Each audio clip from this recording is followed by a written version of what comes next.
Allah sudah berikan kepada Anda untuk membalas baktinya, Anda tidak sia-sia, dan Anda sia-siakan itu, Anda butuh berapa ayah lagi untuk bisa berbakti? Maka yang pertama saya mohon kepada Anda, jangan sia-siakan peluang ini, maka dampingi beliau. Seperti beliau mendampingi Anda sejak kecil.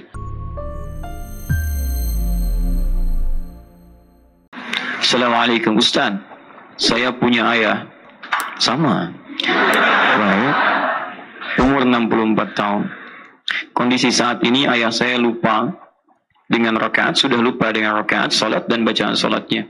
Sudah beberapa pekan terakhir saya ganti kalimat minggu bagi pekannya, dan beliau sering menangis sendiri. Hal yang sudah dilakukan adalah mengingatkan ayah untuk salat berjamaah ke masjid. Namun adakah hal yang bisa dilakukan untuk mengingat hafalan bacaan salat ayah saya yang sering lupa dan terbalik dan dalam bacaan pada setiap gerakan salat? Syukran Ustaz. Allah yafik insyaallah.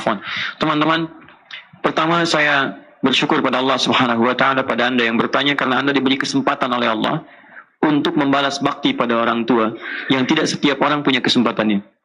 Orang tua merawat Anda saat kecil. Jangankan lupa, dari mulai Anda nggak bisa, silakan cek.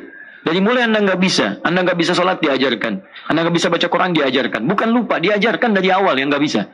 Kemudian diajarkan cara berdiri, diajarkan cara berjalan, diajarkan cara bicara, semua diajarkan pada Anda. Saat tiba masanya Anda dalam kematangan, dalam kekuatan, maka Allah memberi kesempatan pada Anda yang tidak setiap orang mendapatinya. Demi Allah saya katakan, termasuk saya. Usia 13 tahun, 2 pekan di pesantren, sesuai ajalnya saya dipanggil Allah Subhanahu wa taala, meninggal. Ada ibu. Alhamdulillah ibu sampai sekarang masih ada. Dan alhamdulillah Allah beri kesempatan untuk berbuat baik, berbakti dan sebagainya. Tapi tahukah Anda, ketika kita punya kekuatan dengan izin Allah untuk memberikan yang terbaik, maka orangnya sudah tidak ada. Saya 2010 menangis luar biasa. Alhamdulillah, satu syukur Allah anugerahkan kesempatan untuk bisa berhaji dan ibu hadir pada saat itu. Tapi tahukah Anda, saat dalam situasi sa'i pada saat itu, juga dengan tawafnya, sa'i bukan hanya sekedar gambaran, misalnya dari sofa ke marwah, kita beribadah, tidak. Tapi sa'i ada refleksi bagaimana membalas bakti kepada kedua orang tuanya. Bukankah di situ Sayyidah Hajar mencari air untuk anaknya Ismail? Yang dapat air anaknya, yang berusaha adalah ibunya. Maka pada saat itu saya gandeng dengan tangan kanan saya, bagaimana kemudian bermohon kepada Allah untuk memberikan kesempatan bakti maksimal pada ibu saya. Ya Allah, sayangi ibu saya, ya Allah. Ya Allah, berikan yang terbaik pada ibu saya. Ya Allah, beri kesempatan saya untuk membahagiakan ibu saya. Ya Allah, mohon ganti air matanya dengan kebahagiaan yang bisa Engkau turunkan kepada saya untuk membalasnya. Ya Allah, ganti segala keringatnya dengan yang terbaik yang bisa saya berikan untuknya. Tapi tahukah Anda, tangan kiri saya tidak bisa berbuat apapun, karena sudah tidak ada yang bisa digandeng lagi. Saya hanya bisa berdoa, bagaimana ayah bisa diberikan yang terbaik di alam kuburnya, diberikan ketenangannya, diberikan keterangannya. Ya Allah, jadikan ya Allah. Dulu ayah saya memangku saya, dulu saya tidur ketika beliau mengajar, sekarang bergantian saya mengajar dan beliau tertidur. Maka mohon ya Allah, seperti beliau memberikan ketenangan pada saya saat beliau mengajar, maka berikan ketenangan kepada beliau saat saya mengajar. Ya Allah, anugerahkan setiap hurufnya untuk ayah saya, ya Allah. Terangi alam kuburnya. Cuma itu bisa dilakukan. Anda sekarang punya kesempatan lebih daripada saya. Seorang ustadz tidak mendapatinya. Anda bukan ustadz mendapati itu. Jadi kalau Allah sudah berikan kepada Anda untuk membalas baktinya, Anda tidak sia-sia, dan Anda sia-siakan itu, Anda butuh berapa ayah lagi untuk bisa berbakti? Maka yang pertama saya mohon kepada Anda, jangan sia-siakan peluang ini, maka dampingi beliau. Seperti beliau mendampingi Anda sejak kecil. Ya, kalau beliau lupa, Anda ingatkan.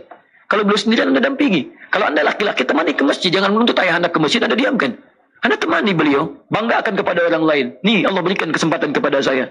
Pangku dia. Seperti Uwais menggendong ibunya, kemudian dia gendong, kemudian ke Mekah, dia tawaf dan sebagainya. Apa faedahnya Anda kalau cuma diam di rumah? Apa nggak bisa dampingi dia? Anda mungkin diberikan mobilnya bukan untuk Anda saja. Allah berikan mobil kepada Anda supaya bisa bawa ayah Anda. Allah berikan motor kepada Anda supaya bisa bonceng bapak Anda. Mungkin itu faedahnya Allah berikan motor kepada Anda, bukan untuk Anda banggakan. Itulah sebabnya kemudian Allah berikan Anda tangan yang kuat, punggung yang kuat, mungkin untuk menggendong ayah Anda. Bukan cuma Anda banggakan sebagai atlet dan sebagainya, bukan. Lihat dengan iman. Kadang-kadang ada peristiwa yang harus kita gunakan iman untuk melihat di situ. Ini poinnya sederhana, ini tidak perlu pakai banyak dalil.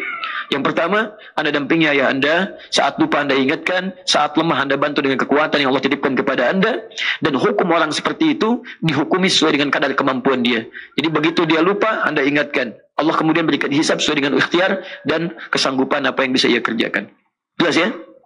Baik, saya kira itu poinnya. Kalau beliau sedang sholat sendirian dan Anda tidak ada di tempat misalnya, maka dihukumi sebagaimana keadaan beliau. Kalau beliau misalnya dalam keadaan sudah pikun, sudah lupa sama sekali, Quran surah ke-22 ayat yang kelima, ya, dan tidak ada yang membenarkan pada saat itu, maka sholatnya dihitung sesuai dengan kemampuannya pada saat itu. Ya Allah Ta'ala alam.